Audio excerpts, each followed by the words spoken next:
up, everybody? It is your old pal and friend, Baroni Caroro, if I could talk tonight. Hope everyone's doing great. Hope you're having a great Friday and had a fantastic week. I had a great week, and I'm really excited to be hanging out with you guys. So, tonight, we're going to be doing a KeyForge deck opening, and then we're going to just put that bad boy right into the Crucible Online and do some deck testing. So this is what we're going to be opening tonight. So excited to see what it is. Always a lot of excitement opening a new KeyForge deck because you just never know. You never know what you're going to get. You never know.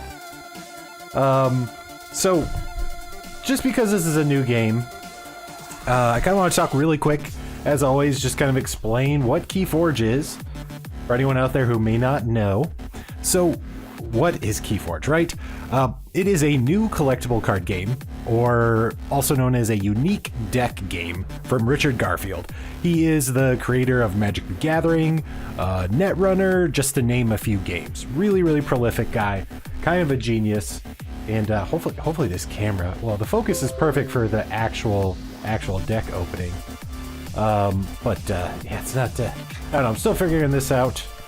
But, so, what's so special about it, right? So, each deck, here's the cool part. Each deck is procedurally generated, which means when you buy a deck, and they're about, I believe just basically $10 for an entire deck, which you can see right here. So this deck, this one right here that I've already opened, I've opened recently, was procedurally generated. And so that means that no one else has this exact deck with this exact name of the Archon, which is like the sort of, you could think of the Archon almost as like basically your character that represents the deck. And so essentially this was procedurally generated, and then all the cards, the arrangement of this deck was procedurally generated. So no one else has this exact deck. That is the cool part about KeyForge. No one else has this bad boy. I just opened this one recently. And I'm really excited because it was my first one with Dis. So that was awesome. So, like I said, each one is procedurally generated. And as I've been kind of playing the game more and more, I think I've mentioned this before if you've listened to my other videos or watched any streams. This game actually reminds me a lot of Pokemon TCG. And that's because players don't really have life points, and instead kind of your monsters are fighting. It also kind of reminds me of like, sort of almost like a resource building game, because it's really about, it's not about killing the other player. Wow, these notifications are gonna keep blowing up. I wonder if I can stop these. Hold on, guys, I'm sorry.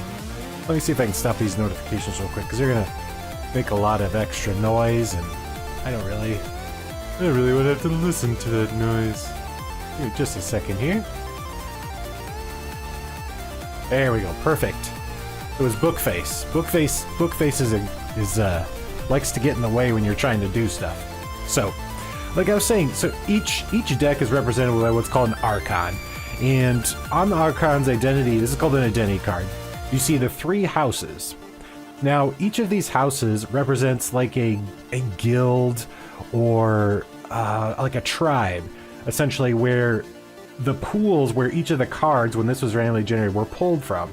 So it pulled an equal number of Mars, Logos, and discards. There's, I believe, 7 houses, if I'm not mistaken. I'd have to look that up really quick. But each house is unique. Each house has different traits that make it better or worse at different things. It kind of has a different theme. So you can think of it like types in Pokemon TCG, or like mana colors in Magic the Gathering.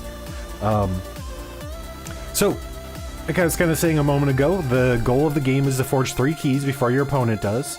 By default, it costs about 6 Ember, and Ember is kind of the main resource that you're sort of fighting for here to forge a key. And the thing that keeps the game pretty balanced is that you can really only forge, under normal circumstances, 1 key per turn, and it's at the beginning of your turn, unless there are some cards that will kind of could change that up. Also, to keep things balanced, if cards are too powerful or in organized events, if a deck continues to be very winning, there's actually this idea of chains, and chains will cause you to draw less cards. So essentially, that's kind of the basics about the game. It's really exciting because every deck is procedurally generated. I've opened about 4 decks now, and all of them are fun to play. Another great thing about the game is, unlike maybe a more standard deck building game like Magic the Gathering, which I really do enjoy, I play quite a bit of Magic Arena. But one of the things I really enjoy about this game is there is no deck building.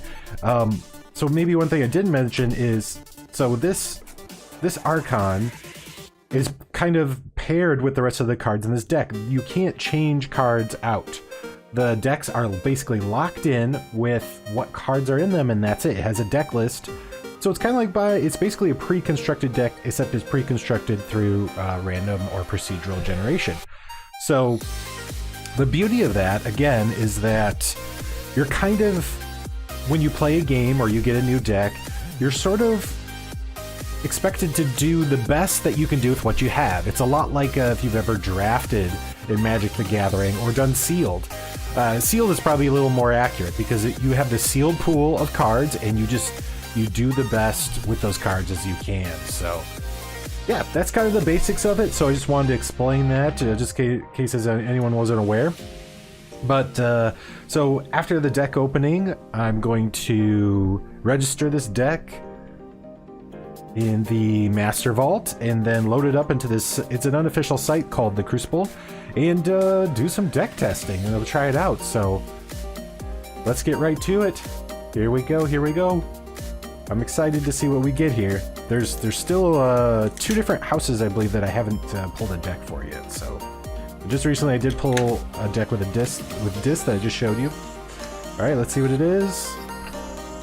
All right, ooh, another deck with discs. We've got Rudely, Slimy, Savarvar. Awesome. Okay, check this out. I like the way the Archon looks, that yellow color. Mars seems to be... What's up, Scarlet? Hey, Brando the Kid. Hens have always run in my family, yes. Thanks for stopping by. Good to see you guys. Hope you're having a great night. So yeah, it seems like Mars is my house because every deck I've opened has Mars in it. Mars and Brobnar seem to be following me around, but I'm not going to complain because Mars has a lot of great cards. It's actually kind of my favorite house right now. So yeah, this is exciting. Let's crack the rest of this open and let's look at the cards and see if we've got anything new. See if there's anything I haven't witnessed yet. Who knows? I feel bad that I just noticed, just catching up on chat there, guys. Hello. But KeyForge, so exciting. Yeah, let's crack this bad boy.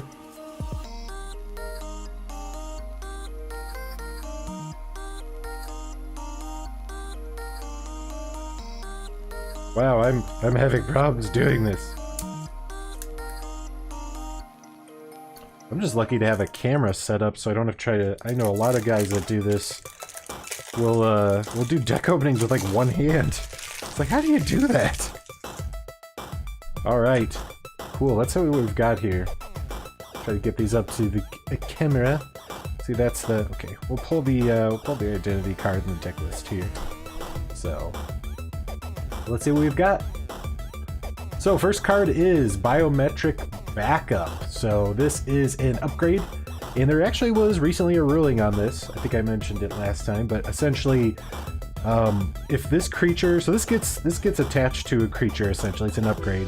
And if this creature is destroyed, whoever has control of the game at the time, so whichever player's turn it is, they get to decide if this creature is put into the archives. And the archives is kind of like, it's sort of like an extra storage space for cards that you can decide, once you pick your house per turn, you can decide to pull from your archive. So it's kind of, you can kind of start to fill your archives and then have a really good turn, basically. So what this does, what's really great is it does have a Ember bonus. So as soon as you drop this, you're gonna get an Ember anyways. And if this creature is destroyed on your turn, you can decide to put it in your archive. If it's destroyed on your opponent's turn, they get to decide. It makes it a little less effective with that ruling, but still a good card, I think. Zixix the Many. Yeah, I like this guy. He is a Mars creature. Fight and Reap. You may reveal a creature from your hand. If you do, archive it, and Zixix the Many gets 3 +1 power card. So again, filling up that archive, and this guy will get big fast.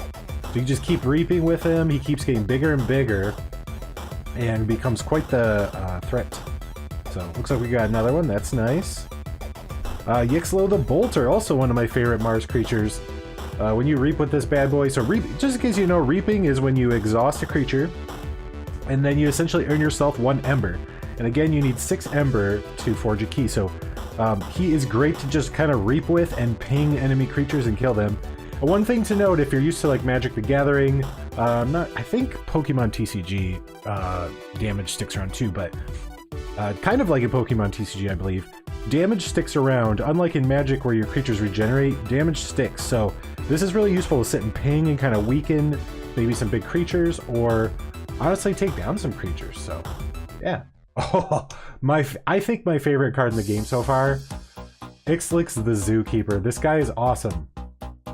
So when this guy reaps, he basically puts one of your enemy creatures into your archive. It's awesome. You basically start to like exile your opponent's creatures. It's a really good way to clean the board. Also, he's elusive, so that means first time that he's dealt, he's attacked, no damage is dealt. So they've got to really work to get rid of him. They have to attack him twice, essentially. So,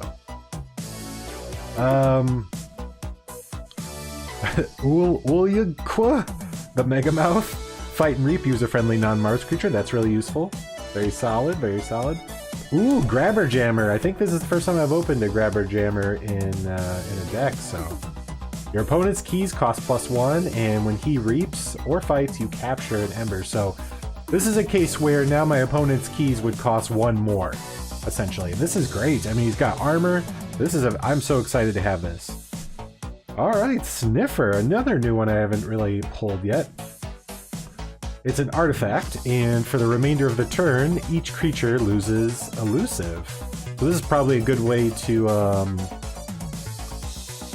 kind of get rid of some elusive creatures. We were kind of hard to kill.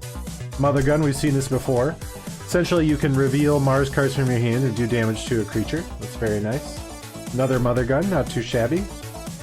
Combat Pheromones. So you notice the Ember bonus. You get an Ember right away.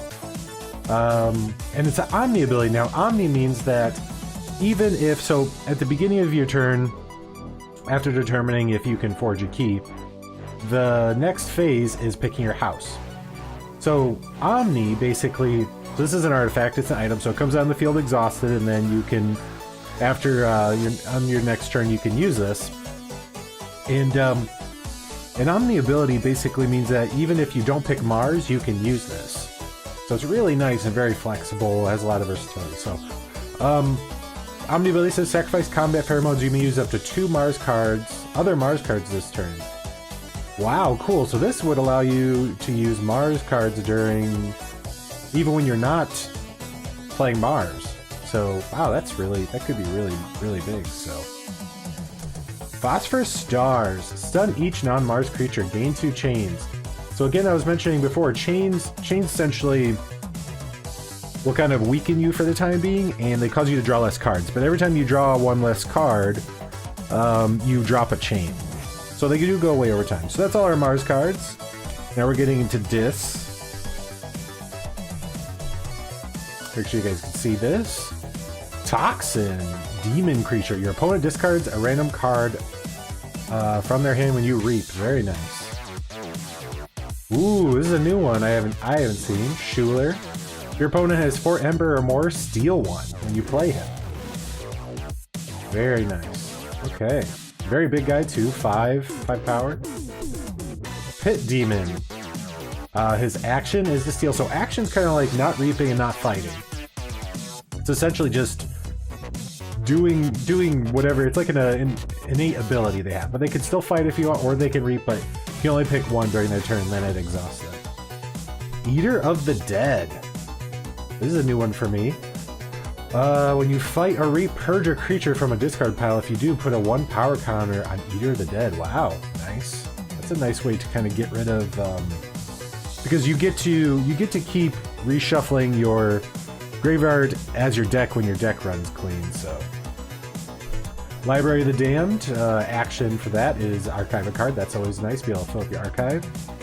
Key to Dis, this is a new one I haven't seen. Omni ability, which is really nice. Again, you could play this, activate the ability of this artifact even if you're not playing Dis that turn. Sacrifice Key to Dis, destroy each creature. Nice, nice board wipe there. Dominator Bauble. I've played other people that have this, and this is a great card too because it allows you to play creatures that aren't part of the house you chose as well that turn, and it's just use a friendly creature. So you can keep doing this every turn as long as you choose Dis. 3 Fates. Destroy the 3 most powerful creatures. Wow, very nice. It's an action card, so once you play this, it goes right into the graveyard, but you do get an Ember bonus as soon as you play this. Hysteria. Nice. Return each creature to its owner's hands. Very, very nice. Nice way to kind of reset the board. Ooh, 2 of them. Nasty. Hand of Dis. Destroy creature that is not on a flank. Okay. That's alright. Arise. Choose a house. Return each creature of that house from your discard pile to your hand and gain 1 chain. That could really turn things around. Alright, so we're all done with Dis. Now we're getting into Brobnar.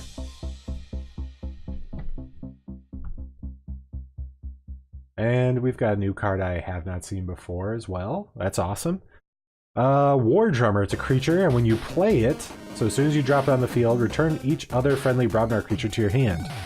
And that could be advantageous. You may have some damaged Brobnar creatures, so this would essentially bounce them back to your hand. You can kind of replay them fully healed, and maybe you get some basically some play effects as well off of those. Do some really fun things with this. Crump. Good old Crump. After an enemy creature is destroyed fighting Crump, its controller loses 1 Ember. Pretty straightforward. Nice. Ganger Chieftain. When you play him, you may ready and fight with a neighboring creature. Very cool. Bumpsy. When you play this, your opponent loses 1 Ember. Pretty straightforward. Brobnar. Oh, we got 2 Bumpsies. That's nice. Valder. She's alright. She's pretty strong. She's got 6 power, which is nice. And she deals 2 damage while attacking an enemy creature on the flank. Ooh, Auto Cannon. I have not seen this one. Deal 1 damage to each creature after it enters play. Cool, okay. So you get 1 Ember. So I'm guessing you would play this... I would hope this effect keeps working, essentially. Let me get my mic a little closer, hopefully you guys can hear me. We'll try to keep it out of the shot if we can. So I'm hoping this also takes effect during your opponent's turn. I'm not 100% sure about that, but interesting. Smith, gain 2 Ember if your opponent if you control more creatures than your opponent. So you could gain up to 3 Ember with this. Good old Punch, just straightforward action. You get an Ember for playing it and deal 3 damage to a creature. Loot the Bodies. This can work out well sometimes, but it struggles sometimes. But essentially, it's an action. When you play it for the remaining of the turn, you gain 1 Ember each time an enemy creature is destroyed. And we got another copy there. And Anger, ready and fight with a friendly creature that can be affected, and you gain 1 Ember. So, cool. Well, that is the deck. Gonna take a little quick peek here again. Yeah, I think this one's interesting. This one's interesting. So hold tight, folks. I'm going to kind of put you on hold for a second, and I'm going to register this deck with Master Vault, load it up into the Crucible, and let's do some deck testing, okay? And yeah, if you're watching this later on YouTube, I really appreciate you stopping by and watching my video and checking out my content. A like and a subscribe is always appreciated. It really helps me out, it helps the channel out, and lets YouTube know that some people out there like my content. So I will be back in just a moment. Don't go anywhere. I'm gonna upload this deck to the KeyForge vault and then transfer it over to the Crucible so we can get some testing and play some people online with this new deck that we just pulled. So stay tuned, don't go anywhere.